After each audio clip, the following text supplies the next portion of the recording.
spécial cinéma pour vous parler un petit peu de cette autre passion que je peux avoir pour les films, pour les acteurs, les réalisateurs, les bandes originales de films, etc. etc. Et il y avait une question qui concernait mon top 5 en quelque sorte des films de 2014 et je vous avais dit je répondrai dans une prochaine vidéo que voici aujourd'hui.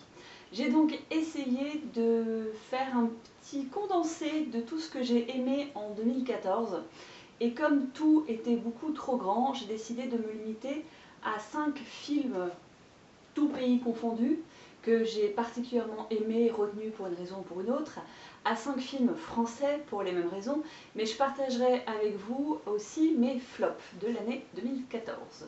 J'essaierai de vous insérer, je ne sais trop où encore parce que je ne sais pas où il y aura de la place sur cette vidéo, de vous mettre une affiche du film et dans tous les cas vous pourrez retrouver en barre d'infos les liens vers Allociné, Cinétrafic, Sens Critique, peu importe, pour vous faire votre propre opinion. Et comme toujours, si vous voulez partager en commentaire j'ai aimé, j'ai pas aimé, mais surtout me dire pourquoi, il y a un petit peu plus d'intérêt, eh bien faites-vous plaisir. J'ai mon petit carnet, hein, on ne change pas une équipe qui gagne, parce que j'ai des petits trous de mémoire des fois. Alors, on va commencer par les films étrangers que j'ai appréciés en 2014. J'ai donc retenu Gone Girl. Non, je ne savais pas que c'était un livre, alors ne me tapez pas dessus, je l'ai trouvé génial. Gone Girl, c'est l'histoire en fait en très peu de mots d'un couple et la femme disparaît dans des circonstances assez étranges et bien évidemment son mari est accusé. Tout semble croire au départ que ce n'est pas lui et puis finalement peut-être bien que si et puis peut-être que... Voilà. Et c'est vraiment super bien fait et surtout ce que j'ai aimé dans ce film c'est que la fin vous laisse un petit sentiment de malaise avec un petit goût de reviens-y qui est pas mal du tout. J'ai aussi beaucoup aimé, alors je les mets ensemble, mais Age of Tomorrow et Fury. Parce que Age of Tomorrow, j'ai trouvé que Tom Cruise pour une fois se prenait un peu des pains dans la gueule et ça fait du bien. On est sur des gros bons blockbusters, hein, mais j'ai trouvé que ça lui faisait du bien. Et puis Fury, c'est un film avec Brad Pitt sur la Seconde Guerre mondiale qui vaut vraiment le coup. En adaptation toujours, là je savais puisque je l'avais lu, Si je reste, donc adaptation du livre du même titre de Gail Forman. Je l'ai trouvé superbement bien fait, je vais vous expliquer en 2 mots pourquoi, tout simplement parce que quand je l'ai lu, je ne connaissais pas la moitié des groupes qui étaient cités. Or, la bande-son résout le problème et ça donne un rythme au film qui est vraiment agréable. Voilà, 2 destins croisés d'une jeune femme qui est passionnée de musique classique et d'un jeune homme qui est passionné de musique rock. Leurs 2 mondes qui vont s'affronter, se confronter et un terrible accident surtout qui fait que la vie de cette jeune fille vole en éclats et restera-t-elle ou pas? Ensuite, j'ai cité 2 films anglais, l'un qui s'appelle Les poings contre les murs, sur l'univers carcéral, mais surtout sur l'arrivée dans l'univers carcéral d'une jeune tête brûlée, un jeune homme que la vie n'a pas épargné et qui se retrouve coincé dans cette prison et qui va complètement péter les plombs. Il va retrouver dans cette prison son père notamment et il va, voilà, comme souvent quand c'est le cas dans ce genre de film ou dans ce genre de série, se confronter à cet univers si particulier avec ses règles, ses codes qu'il va très très vite apprendre, avec lequel il va très bien se débrouiller, mais à la sauce anglaise et ça fait toute la différence.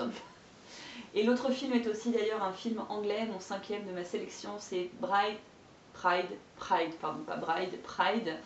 là c'est pareil, association complètement loufoque de la communauté LGBT avec les mineurs de charbon en Angleterre. Voilà. Déjà vous dites de quoi elle me parle.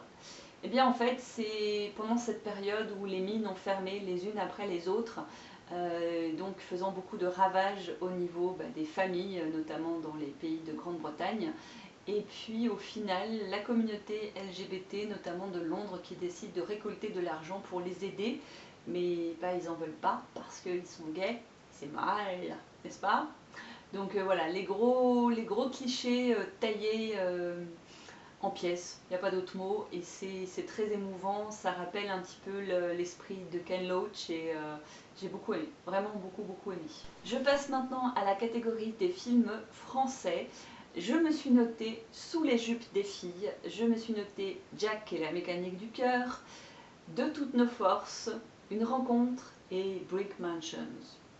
Alors, Sous les jupes des filles, j'ai trouvé ça génial, tout simplement parce qu'il y a la palette des actrices françaises actuelles. Dans différentes... voilà, on est dans une comédie un petit peu, voilà, il y a de la romance, il y a de la rupture, il y a de l'avenir professionnel, il y a du cliché, il y a du sexe, il y a de la mort, il y a tout ce que vous voulez. Et ben moi j'ai beaucoup aimé. Je sais que ce film a été pas mal critiqué, mais moi je l'ai particulièrement apprécié. Jack et la mécanique du cœur, il est juste trop beau quoi. C'est un dessin animé absolument magnifique. Voilà. Et comme j'aime beaucoup ce que ce petit monsieur de Dionysos fait, je me suis régalée. De toutes nos forces, j'en avais déjà parlé je crois dans une précédente vidéo, la vidéo sans doute sur le tag sur le cinéma, de ce jeune homme handicapé qui va faire tout ce qu'il peut pour que son père accepte de courir avec lui un Ironman. Et du coup, surtout, la relation qui va se recréer entre ce fils et son père qui l'ignore. C'est super beau, c'était très émouvant et c'est avec Jack Gamblin et j'adore Jack Gamblin. Une rencontre, c'est Sophie Marceau dans un très beau rôle. Alors, je vous ai souvent dit que Sophie Marceau fait du Sophie Marceau, c'est vrai. Mais dans ce film-là, elle est vraiment attachante. Et elle joue avec, j'ai oublié son prénom, mais c'est Monsieur Cluzet. Et ils sont juste trop bons tous les deux, quoi. Voilà, histoire d'amour possible ou impossible. On se croise, on se cherche. Est-ce qu'on se touche ou pas? J'ai beaucoup aimé. Et Brick Mansion, qui est tout simplement un film français mais avec des acteurs américains et notamment notre ami Paul Walker décédé depuis. C'est une réadaptation de Banlieue 13. Donc Banlieue 13, je vous en ai déjà parlé, c'est un film qui m'a beaucoup marqué et c'est l'histoire voilà, comment dire, on essaye de rentrer en fait dans un quartier haute sécurité tenu par gangsters, mafia, etc. Et il faut réussir à rentrer dedans, donc c'est l'association entre un flic et un voyou pour essayer de traverser ce quartier un peu chaud patate. Et c'est voilà, un film où ça fait boum boum, où ça saute, où il y a des cascades qui en vrai n'existent pas, et que tu peux pas les faire sans te péter un os, et il se passe des trucs de fou, et l'autre il meurt même pas, et c'est voilà, un bon gros film à l'américaine, mais réalisé par un Français. Et j'ai trouvé que pour une reprise de Banlieue 13, c'était pas trop mal. Et enfin, je vais vous parler des films qui m'ont déçu. Alors, tout de suite, le premier m'a déçu sans me décevoir parce que franchement, j'y attendais pas grand-chose. Il s'agit du troisième volet de Hunger Games, qui est donc la première partie du troisième livre. Et rien que là, j'ai déjà tout dit. J'ai trouvé ça nul, je suis désolée, j'ai trouvé ça lent, j'ai trouvé que ça n'apportait rien. Et mon chat est d'accord avec moi, n'est-ce pas? Et non, j'ai vraiment pas aimé en fait. Quelqu'un m'a laissé un commentaire en me disant que ça permettait de montrer comment une révolution se construisait. J'ai trouvé que c'était effectivement une approche intéressante, mais moi je n'ai pas été conquise, j'ai juste eu l'impression d'avoir vu un film qui a été fait histoire de faire un film et de gagner plus de thunes. Désolée. Dans les films qui m'ont déçu, mais parce que là j'en attendais beaucoup, il y a Lucie. Quand j'avais vu la bande-annonce, j'avais trouvé ça extra, ça avait l'air super intéressant. Et personnellement, quand j'ai vu le film, j'ai eu l'impression qu'en fait tout ce qui était bien se trouvait dans la bande-annonce. Donc à partir de là, voilà. Je trouvais l'histoire, l'idée super bien trouvée, d'aller chercher au niveau de notre conscient, de développer le cerveau dans son maximum de capacité, jusqu'où on pouvait y aller. Mais ça part dans un délire en fait que j'ai pas du tout réussi à suivre. Ça arrive. Le vent se lève, je n'ai pas aimé non plus, donc un de Miyazaki, si je ne mange pas son prénom, que j'adore habituellement, les studios Ghibli que j'adore habituellement, mais celui-ci, c'est pareil, j'ai trouvé ça trop lent. J'ai même pas réussi à le regarder jusqu'au bout, c'est vous dire. Non, je suis habituée à son univers féerique, à ses personnages mystiques, à sa petite grand-mère qui se promène dans tous ses films. J'ai J'ai pas accroché, je sais pas ce qui s'est passé, je sais pas pourquoi ça a pas pris cette fois-ci. Est-ce que c'était le contexte un peu trop historique? Est-ce que c'était les faits qui étaient un peu trop réels? Je sais pas, mais non, pas marché. J'ai détesté Annabelle. Je suis grande consommatrice de films d'horreur. J'adore ça. J'adore quand c'est gore, j'adore quand ça fait peur, j'adore quand il faut que je reste sous ma couette avec à peine les yeux qui dépassent et les oreilles à moitié bouchées pour dire que je vois pas. Et Annabelle, ça a été une grosse déception parce que bah, j'ai pas sursauté à un seul moment. Voilà, il se passe rien. La poupée, elle se balade de pièce en pièce, de gens en gens. Tu sens ce qui va arriver, mais gros comme une maison. Et pourtant, je suis de ceux qui aiment Souviens-toi l'été dernier, Scream et compagnie, hein, donc je suis plutôt bon public. Mais là, ça se la pète pour rien du tout, quoi. Je suis mauvaise quand je parle des trucs que j'aime pas. Et enfin, le dernier, c'est Night Moves. Night Moves, donc, quoi vous dire sur ce film? Au départ, l'idée me plaisait beaucoup parce qu'il s'agissait de suivre un groupe de militants au niveau de l'environnement, en fait, qui allait faire sauter un barrage pour faire comprendre voilà, tout ce qui est autour de l'électricité, de l'eau, etc.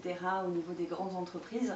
Donc l'idée était plutôt bonne, on suit un groupe qui vit un petit peu d'une façon différente, avec des ressources différentes, en communauté, avec le partage, le troc, etc. Donc l'idée était plutôt séduisante pour moi, parce que c'est des choses qui me parlent, qui m'intéressent, qui m'interpellent en tout cas. Et bah là, en fait, mis à part le boom sur le barrage, voilà. Le jeu, le style, le scénario, les musiques, tout est lent, tout est lourd. Et je pense sincèrement que c'est fait volontairement, en tout cas je l'espère, parce qu'il s'agit quand même d'une décision difficile à prendre, à assumer, etc. Le fait d'aller jusqu'à de tels actes, mais je sais pas, moi ça l'a pas fait quoi. J'ai vraiment trouvé qu'il se passait rien. Moi, quand je pense action, militantisme, etc., j'ai tendance à voir les choses bouger, à avoir des comparaisons de points de vue. J'aurais espéré peut-être qu'il y ait des gens qui discutent en fait dans le film des différents points de vue pour qu'on ait une vision d'ensemble et que